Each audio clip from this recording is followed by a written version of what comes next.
Hello world, and we are back. And my name's Kyle Fischl. This is going to be episode 29 of my poker vlog. And today I'm going to talk about a few hands that happened to me across the last 3 sessions. When this airs, October will be over. These are just some of the hands that were the most important during that month. So, first hand, I have pocket 8s, and there's 2 limpers to me. And I already know that a player in late position is tilting very, very hard. It's very obvious. He's going with every hand, any 2 cards, raising huge. So I'm not going to bloat the pot with 8s. I'm just going to call, let him raise, and continue from there. So when I just limp, he makes it 60 pre-flop. 1 caller, I call, and we're going 3 ways to a flop. At this point, I'm just hoping for an 8 or any undercard flop to just go with it. I started the hand with about 500 in front of me, so it's definitely a spot where against someone who's tilting it as a literally uncapped range, I'm just going to go with it. Well, the flop comes 4-4-5, definitely above average. I'm very happy with it. If he has a 4, it is what it is. So I check, he bets 200, I'm all in for about 450, and he thinks for a while, like at least 2 minutes, and I'm just like, what are you going to call with? Like 2 minutes, like, you know, you were bluffing, I recognize the tilt, you have air, just throw it away, it's fine, just, you know, you were caught with your hand in the cookie jar, it's fine. But no, he eventually makes a call. No retreat, no surrender. That is Spartan law. And by Spartan law, we will stand and fight. The turn is a king, and that's when he turns over king 7 offsuit. Yep, king 7 offsuit. And I do not improve on the river because I just don't. So that was one buy-in that went up in flames pretty horrendously.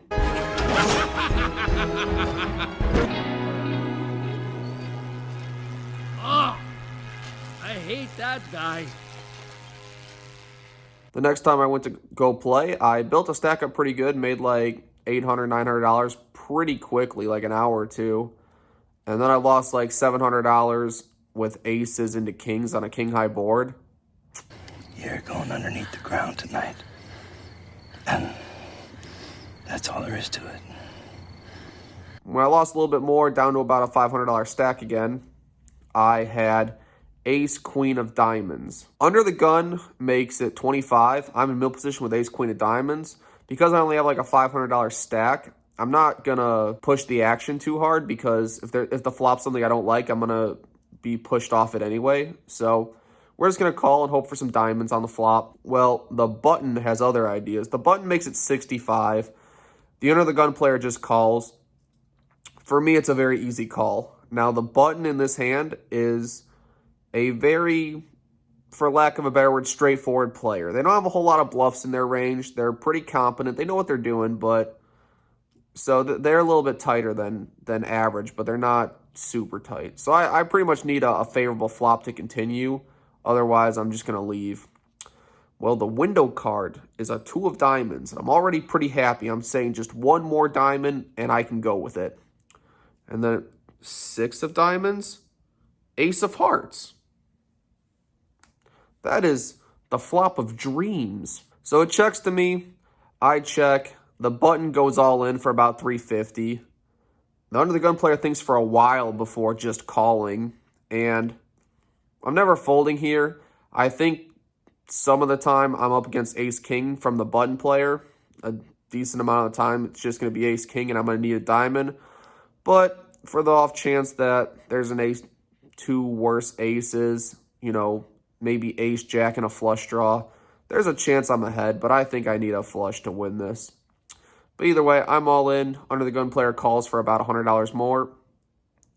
The run out is not favorable. It is just a 7 and like an 8 or something. It was just, you know, not that those cards helped them, but I really thought I needed diamond. And the button player shows king, queen of spades, and under the gun shows ace, king of clubs. So that one's unfortunate. And we lose a second buy-in.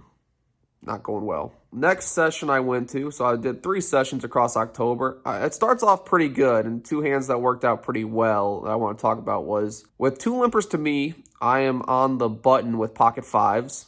I make it $30. I'm sizing up a little bit because I honestly want some folds, and the table's been playing pretty passively. I think I can just get some folds and win $17. 30 to win 17. Sounds good to me. Well, that does not happen. I get 2 callers. Both the limpers call, the blinds fold. 3 ways to a flop, which comes 9-4-3 rainbow, which is one of the best flops you can ever have with pocket 5s. So the first limper checks. The second limper leads out for 35. I'm having none of that. Like, the thing is, when he leads out, the most likely hand he has is a weak 9. That's pretty much it. There are no draws out there. Like, I guess he could have 6-7, but unlikely. The best hand he could ever have is a weak 9. With that being said, me with my higher than average size pre-flop raise, I could easily have every pocket pair 10s through aces, and then maybe some ace kings in there. Either way, I think a raise as a bluff is in order, so I make it 105. The early position player folds, and the donk leader, he folds pretty quickly as well. So, that was pretty good. Another hand that was interesting, I am in middle position. With 3 limpers to me, I have ace 9 of hearts. So, pretty strong hand. I make it 25, and I get 4 callers. So, we're going 5 ways to a flop, which comes queen 7 deuce rainbow. No hearts. It checks all the way to me. I consider bluffing at it, but it's such a dry board. I think that if I had a hand like ace queen, I would check anyway, at least one street. So that's kind of my plan. I check, and the player who's on the button is super aggressive. He's bluffed many times. He's been caught bluffing many times. He bets 45 because, like I said, he's been caught bluffing. I'm not going to leave just yet. On such a dry board, like, he could have so much air that I just don't ever think he has anything here. Like, out of all the people to bet, he's the one I'm going to call at least one street. I call, and the turn is a queen. So that's actually a very, very good card for me because I can continue to tell the same story. That I would check ace queen, I would check pretty much any queen, and now that I turn trips and you've already shown interest, I can continue a trapping line that makes a lot of sense. So I check, he bets 65 this time. There's actually a third player in the hand that in between me and that player called the flop. So when he bets 65 and that queen comes, I'm definitely going to call again because it's unlikely anyone, it makes it even less likely anyone has a queen, and I could easily have a queen and no one re-raised. So many more queens are in my range than theirs. It's a better card for me. He's been bluff happy. Let's call him down. The player in between me and the opponent calls as well, which that is more what I'm concerned about than the bluffer. So, the river is a 7. So, it's a pretty phenomenal board for my hand. I can easily have a queen, and I actually have a lot of showdown value. I'm hoping it just checks through because he'll realize that I should have a lot of queens here, and I can just win with ace high. I check, the player in between us checks, and then the button bluff happy guy bets $95. And I think about it for a while. I'm not really thinking about whether I'm good or not. I'm thinking about if this middle player is going to call as well. Because I think it's very likely he could have a 7, like, a lot of the time.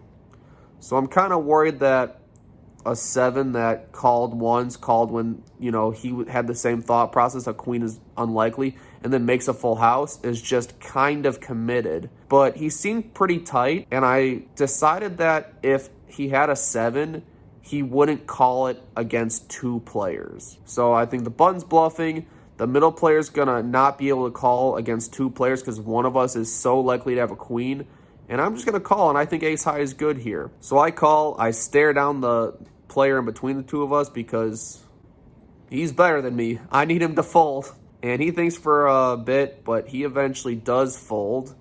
And the button just kind of shakes his head and just, you know, does one of these. I'm like, no, what do you have, man? I'm not showing until you show that I called you with ace high. And he shows 6 deuce offsuit. So, I don't recommend calling a 5-way pot with 6 deuce offsuit. I guess he got a dry flop, third pair, sounds good. Turn was decent for him, and then river, you can't win unless you bet, so it made sense. I just don't recommend playing 6 deuce offsuit ever when it's at all, whether it's raised or not. Oh well, that was fun, calling down with ace high being correct. Because that's what heroes do. I started with that session up a decent amount again, playing relatively well until this hand happens. 3 limpers to me. I have ace 6 of diamonds on the button. I make it $25, kind of a standard raise. Don't really want to kick it out of the pot because the goal is just flop an ace, get a flush draw, something like that. You know, navigate from there. And no one's going to fold anyway, so we just want to bloat the pot and make a big hand. So we actually go 6 ways to the flop, which comes jack 6-4, 2 diamonds. Pretty fantastic. And even better than that, it checks all the way to me on the button. Now I can bet for literally pure value. Like, if you have a jack, you're not doing too good against me. If you have a flush draw, I'm crushing it. I kind of want everyone to stay in with overs and all kinds of stuff. So I only bet $55, pretty small compared to the size of the pot and, you know, the draws that are out there. Like, no protection because I have a lot of the draws, or the best draw, I would say. The small blind makes it 185. Everyone else folds and it's back to me. This is not really a fold ever, math-wise, logic-wise. I have such a good hand, it should pan in my favor a lot of the time. The question is whether to call or raise. I think that he'll continue if a diamond hits anyway, and I think I can limit my losses if it doesn't, because I think there's a lot of bad runouts that could come. Like if a diamond comes or just one overcard to the jack, like if a king of clubs came, I could just get it in there and most likely get a jack to fold. I think calling is better. It gives me a lot more options later, and it lets me control the size of the pot a little bit so that if I choose to make a big play, I have the stack depth to pot ratio that it's going to work. So I just called the 185. The turn is a black 8. So not the greatest card. I guess 5-7 gets there, but I don't really think he ever has that. So the opponent leads out for 350. At this point, I only have about 500 behind, and he bets. That was very, very big. It was probably the biggest bet I've seen across the entire session at the time. I don't really think he's drawing. I think he just has a weak jack, like jack 10, like a garbage jack, and he just knows I have a flush draw. So I'm hoping for, you know, an overcard, something that I can represent. A 6 would be wonderful. I'll take a 6, I'll take an ace, take a diamond, and just gonna call. And if it comes, I think I'm gonna be all in on the river, and he's gonna be pot committed to call anyway. So with fantastic implied odds, we choose to call. And the river is another jack. Bad card. And he pretty quickly shoves all in. And I pretty quickly, not pretty quickly, I kind of want to call. But I don't think I'm ever calling. I think it's just a fold. I just want to take my time and really consider it. But I eventually fold. You know, he basically kind of laughs. Oh, you want to see it? You want to see it for the vlog? And I probably should have said yes just so I could give everyone a clear answer what he had. But I'm just like, no, I'm pretty confident you have a jack. Like, pretty confident that it's just a jack, because you can't really have a whole lot of diamond draws because I have the diamond draws and I have the ace-6. So there are sets out there he could have. There's a lot of hands that he could have that are better than mine. Not a whole lot of bluffs. 5-7 gets there anyway, and diamonds missed. Would he shove when the third jack hits when I could easily just be calling him down with a jack? Seems bad to do that when the jack pairs on the river. If he just shoves as a bluff, if I had like queen jack, I have to call now. So I think he has to have trips or better here. That's what I put him on, at least. So is what it is. It didn't pan out for me. It made me go back to like the lab and the math and basically poker statistics and see like pair plus flush draws what the actual odds are on it, because missing 2 of them in a row, like pretty close together when you had pretty good odds, made me rethink some things. But the GTO says that I'm supposed to shove the flop with ace-6, and I didn't because last time my pair plus flush draw didn't work. So kind of an overcorrection. Need to watch out for that. You know, now we'll just know for next time. Pair plus ace high flush draw. Throw the chips in there and just hope for the best. So that dropped me down to about 500 after a few medium-ish size hands. You know, $20, $30 bets where I just whiffed and missed. I was down to like 300. Then I looked down at pocket queens.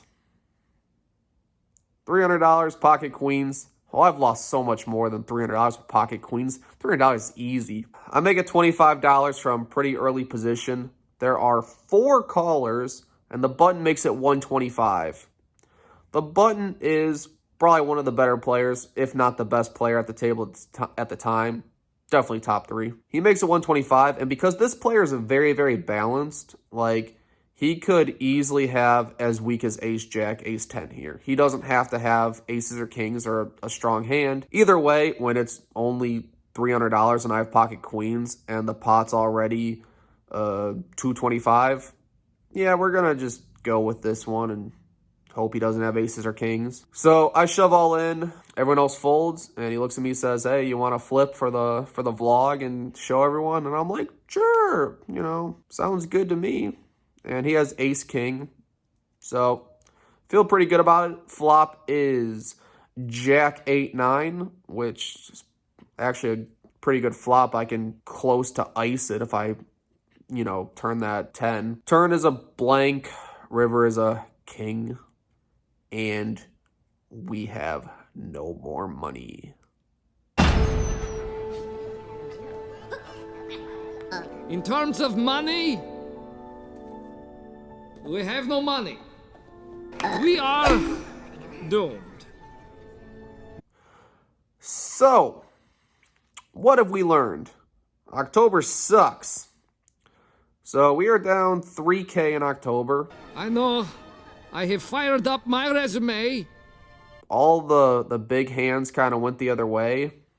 I feel like the results don't accurately depict how I've been playing. I think I've been playing very, very well. I think a lot of big hands have just been going the other way. So, you know, we're going to accept the ride. We're going to accept the results. And we're just going to stay positive. And we're going to hope that November is better.